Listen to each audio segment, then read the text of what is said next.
सो है गाइस, आज की इस वीडियो में हम करंट के मोस्ट एक्सपेक्टेड एमसीक्यूज़ को देखेंगे। ये जो एमसीक्यूज़ हैं ये हर एक एग्ज़ाम के लिए बहुत ही इंपॉर्टेंट हैं। नाउ आगे बढ़ने से पहले आपसे रिक्वेस्ट है, प्लीज़ वीडियो को लाइक करना और चैनल को सब्सक्राइब करना।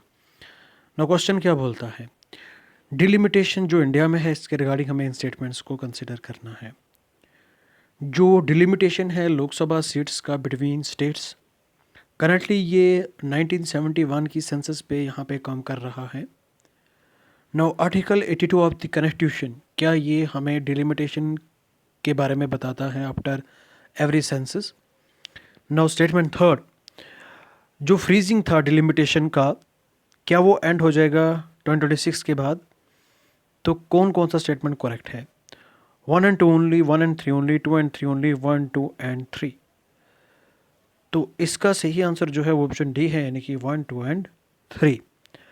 अगर हम स्टेटमेंट 1 की बात करें, लोकसभा सीट्स की जो एलोकेशन है बिटवीन स्टेट्स, ये सिडल अभी तक ये 1971 की जो सेंसस है उसी की बेसिड पे है। तो क्योंकि यहाँ पे फ्रीज कर दिया था, ठीक है, आई बात समझ में।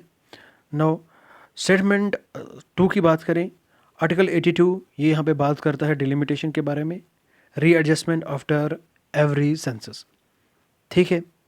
तो फ्रीज जो है वो एंड हो जाएगा यहाँ पे 2026 के बाद। नाउ नेक्स्ट क्वेश्चन के बारे में बात करते हैं। नेक्स्ट हमारा क्वेश्चन क्या है, consider following statement regarding the deportation policy in India. Illegal migrants को हमें बॉर्डर्स पे डिटेक्ट करते हैं और इमिडिएटली इनको हम वापस भेज देते हैं, डिपोर्ट कर देते हैं after biometric. And statement second क्या बोलता है, होल्डिंग सेंटर्स जो हैं ये ऑपरेट करते हैं with in prison facilities. Foreign identification portal is used for biometric tracking of illegal migrants. जो फॉरेन आइडेंटिफिकेशन पोर्टल है इसको हम यूज़ करते हैं for biometric tracking of illegal migrants. तो कौन कौन से स्टेटमेंट्स करेक्ट हैं? 1 and 3 only, 2 and 3 only, 1 and 2 only, या फिर 1, 2 and 3। तो इसका सही आंसर जो है वो ऑप्शन 2 and 3 है, ठीक है। इलीगल माइग्रेंट्स को यहाँ पे ऑटोमेटिकली डिपोर्ट नहीं किया जाता इमिडिएटली आफ्टर बायोमेट्रिक रिकॉर्डिंग। तो लीगल और डिप्लोमेटिक प्रोसीजर अप्लाई किया जाता है, उसके बाद इनको डिपोर्ट किया जाता है। स्टेटमेंट सेकंड, होल्डिंग सेंटर्स या ऑपरेट करते हैं विद इन प्रिजन फैसिलिटीज़, लेकिन सेपरेटली इनको मैनेज किया जाता है, ठीक है। फॉरेन आइडेंटिफिकेशन पोर्टल जो है इसको यूज़ करते हैं for biometric and tracking purpose के लिए। आई बात समझ में? नाउ नेक्स्ट क्वेश्चन के रिगार्डिंग बात करते हैं। तो फूड वेस्ट को लेकर इन स्टेटमेंट्स को कंसिडर करना है। ये वाला जो टॉपिक है, ये वाला जो ये एक एडिटोरियल था, ठीक है, फूड वेस्ट। आई बात समझ में? अगर आप फूड वेस्ट करते हो इसका मतलब ये है कि आप किसी गरीब से खाना छीनते हो। नाउ हाउस होल्ड कंट्रीब्यूट करते हैं largest share of global food waste, यानी कि हाउस होल्ड से ज़्यादा फूड वेस्ट हो रहा है। क्या food waste greenhouse gas emission करता है? एंड इंडिया जो है ये हाईएस्ट फूड वेस्ट करता है ग्लोबली। तो कौन से स्टेटमेंट्स करेक्ट हैं? 1 only, 1 and 2 only, 2 and 3 only, 1, 2 and 3। तो इसका सही आंसर जो है वो 1 and 2 है। अगर हम बात करें तो हाउस होल्ड सबसे ज़्यादा फूड का वेस्ट करते हैं, ठीक है। तो जो वेस्ट फूड होता है जो हम कचरे में डाल देते हैं, इससे बहुत सारा gas, green house gas emission होता है, ठीक है, स्पेशली मीथेन। नो अगर हम यहाँ पे बात करें तो इंडिया जो है ये नो डाउट हाईएस्ट है। ये भी फूड को बहुत ज़्यादा वेस्ट करता है, लेकिन आफ्टर चाइना, इस वजह से यहाँ पे ये स्टेटमेंट गलत हो जाता है। ये मत समझना कि इंडिया हाईएस्ट नहीं है, इंडिया का सेकंड नंबर है। इंडिया भी बहुत सारा फूड वेस्ट करता है, लेकिन सेकंड नंबर पे आता है। आई बात समझ में? नो नेक्स्ट क्वेश्चन क्या बोलता है, consider the following statements regarding anti obesity drug such as semaglutide. Semaglutide के रेफरेंस में हमें स्टेटमेंट्स को कंसिडर करना है। ये एक्ट करते हैं by suppressing appetite, they primarily act by suppressing appetite, they can lead to loss of lean muscle mass. तो कौन कौन सा स्टेटमेंट करेक्ट है? One only, two only, both, one and two, neither one nor two. तो इसका सही answer जो है वो ऑप्शन सी है, यानी कि both, one and two. Now next question, dynamic injection are primarily used to. जो डायनामिक इंजेक्शन है इसको हम किस लिए यूज़ करते हैं? फिल्म प्रोडक्शन को इंक्रीज़ करने के लिए, ओटीटी प्राइसिंग को रेगुलेट करने के लिए, डिजिटल कंटेंट को प्रमोट करने के लिए, या फिर ब्लॉक इवॉल्विंग पायरेसी वेबसाइट। तो इसका सही आंसर जो है वो ऑप्शन डी है, यानी कि block involving piracy website. No, lake Neuchatel is the largest lake. ये किस कंट्री में है? Entirely within which country? Option A France, B Switzerland, C Germany, D Australia. तो इसका सही आंसर देखी गया वो Switzerland. Now exercise Dustlik, ये किन दो कंट्रीज़ के दरमियान होती है?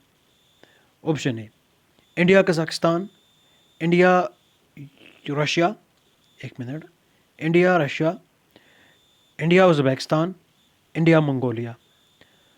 तो इसका जो सही आंसर है वो ऑप्शन सी है, यानी कि India Uzbekistan. Now next important question, next question क्या बोलता है? विद रेफरेंस टू द खनिज विदेश India limited consider the following statements. खनिज जो खनिज विदेश इंडिया लिमिटेड है उसके रेफरेंस में हमें स्टेटमेंट्स को कंसिडर करना है। ये एक जॉइंट वेंचर है किसका? NALCOHCL एंड MECL का। ठीक है, क्या ये ऑपरेट करता है under the ministry of steel? इसका जो फोकस है वो क्या है? सिक्योर करना oversee lithium and cobalt resources.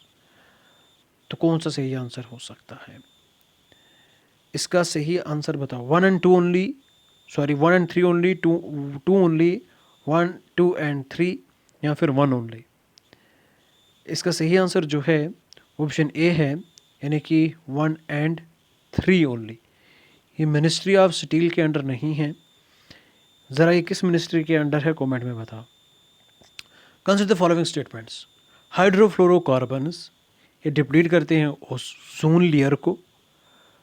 Kigali amendment aims to phase down hydrofluorocarbons. Montreal protocol ये डील करता है कि यहाँ पे जो ओजोन डिप्लीटिंग सब्सटेंसेस है उनको कम करना है। तो कौन से स्टेटमेंट्स करेक्ट हैं? One and two only, two and three only, one and three only, one, two and three. तो इसका सही आंसर जो है ऑप्शन बी है, यानी कि वन एंड थ्री ओनली। ठीक है, आई बात समझ में? Now next question, consider following statements. Hydrofluorocarbons ये डिप्लीट करते हैं ओजोन लेयर को। अच्छा, ये दोबारा क्वेश्चन आया है, sorry for that. Now cobalt is primarily used in, cobalt को प्राइमरली हम कहाँ पे यूज़ करते हैं? Cement production, electric vehicle batteries, textile manufacturing, fertiliser production. इसका सही आंसर वो निकल आया, इलेक्ट्रिक व्हीकल बैटरीज में कोबाल्ट का यूज़ होता है। ठीक है, now next question, next question क्या बोलता है? Which of the following rivers originate in Zambia and hosts the famous Victoria fall. मतलब जो विक्टोरिया फॉल है ये किस रिवर पे है? लेकिन वो रिवर जो है वो ओरिजिनेट होती है ज़ाम्बिया से। Nile river, Congo river, Zambezi river, या फिर नाइजर रिवर? तो इसका सही आंसर ऑप्शन सी है, यानी कि जम्बेजी रिवर पे विक्टोरिया फॉल है। विक्टोरिया फॉल किस रिवर पे है? ये जम्बेजी रिवर पे है। ठीक है, जम्बेजी रिवर पे। ओके, नाउ नेक्स्ट क्वेश्चन की बात करते हैं। सल्फ़र प्राइमरली यूज़ करते हैं हम इंडिया में, लेकिन किस वाली इंडस्ट्री में? Steel manufacturing, textile industry, सिम्बर production, fertiliser production. तो इसका सही आंसर क्या हो सकता है? इसका सही आंसर जो है वो ऑप्शन डी है, यानी कि फर्टिलाइज़र प्रोडक्शन में। आई बात समझ में? Now next question, sulphur is classified as, sulphur क्या है? मेटल है, नॉन मेटल है, मेटलॉइड है, या फिर नोबल गैस है? बताओ इसका सही आंसर क्या हो सकता है? इसका सही आंसर ऑप्शन बी है, यानी कि नॉन मेटल है। क्रीपिंग रिस्क, इंडस्ट्रियल सेफ्टी में ये क्या होती है? Gradual build up of risk over time, sudden accidents without warning, only natural disasters affecting industries, risk caused only by machinery failure. तो इसका सही आंसर क्या है? Option A is the correct answer, यानी कि रिस्क जो है ये धीरे धीरे बढ़ रही है ओवर पीरियड ऑफ टाइम। ठीक है, धीरे धीरे रिस्क बढ़ती जाती है, पता नहीं चलता, सडनली फिर बाद में इंसिडेंट होता है। आई बात समझ में? ना। नेक्स्ट क्वेश्चन क्या बोल रहा है यहाँ पे? 1 मिनट, इसको मैं इधर चढ़ाता हूँ। Which of the following statement about the petroleum and natural gas regulatory board is correct? तो जो PNGRB है, इसके रिगार्डिंग कौन सा स्टेटमेंट करेक्ट है? ये रेगुलेट करता है क्रूड ऑयल एक्सप्लोरेशन को इंडिया में। क्या एक कॉन्स्टिट्यूशनल बॉडी है? It regulates down stream petroleum and natural gas activities. Appeals जो है against it is order lie with the supreme court only. चलो इसका सही आंसर क्या हो सकता है? इसका सही आंसर जो है वो ऑप्शन सी है। ठीक है, ये रेगुलेट करता है down stream petroleum and natural gas activities को। नाउ बस इतने ही MCQs थे। ठीक है, आई बात समझ में? कल मैं आपके साथ 20 से लेकर कल 29 तक जो भी MCQs होंगे वो सारे मैं यहाँ पे अपलोड करूँगा। ठीक है, द हिंदू से। ये बनाने पड़ते हैं, टाइम लगता है। ओके, तो इस वजह से प्लीज़ वीडियो को लाइक करना, चैनल को सब्सक्राइब करना। Thank you and bye bye, have a nice day.